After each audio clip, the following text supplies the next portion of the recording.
দাঁড়াও দাঁড়াও, আজকে না 11 তারিখ। ইয়েস, বান্ধবীদের কাছ থেকে গিফট নেব, কারণ কালকে তো আমার জন্মদিন, অনেক মজা হবে। আমি তো ভুলেই গিয়েছিলাম কালকে মোহনার জন্মদিন। এখন কি করি?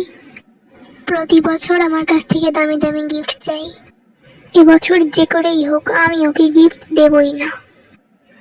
কি করা যায় এখন? আইডিয়া। এখন দেখি দামি গিফট ওকে কে দেয়।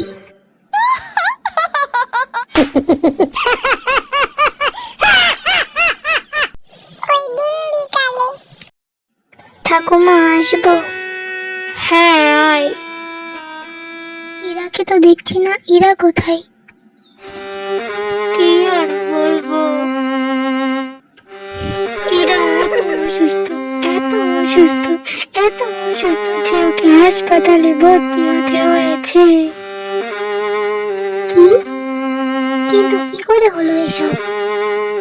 কালকে রাতে ও ভাবছিল তোমাকে কি গিফট কিনে দেওয়া যায়, কিন্তু কিচ্ছু ভেবে পাচ্ছিল না। ভাবতে ভাবতে ভাবতে ভাবতে ও এত অসুস্থ হয়ে গেল, অনেক টেনশনে অসুস্থ হয়ে গেল, তাই ওকে হাসপাতালে ভর্তি হতে হলো। এখন কি হবে আমার গিফট? ঠাকুমা এখন তাহলে আমি আসি। হ্যাঁ,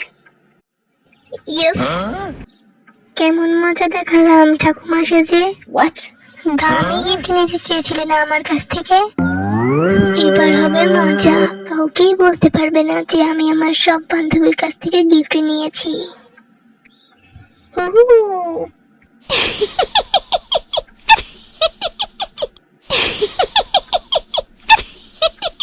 বান্ধবীকে ধোকা দিলাম, বড় মজা পেলাম। এখন কি হবে? আমি তো সবাইকে বলেছিলাম আমি ইরার কাছ থেকে এবার দামি গিফট নেব। এখন আমার কি হবে? Thanks for watching my video. Subscribe my channel.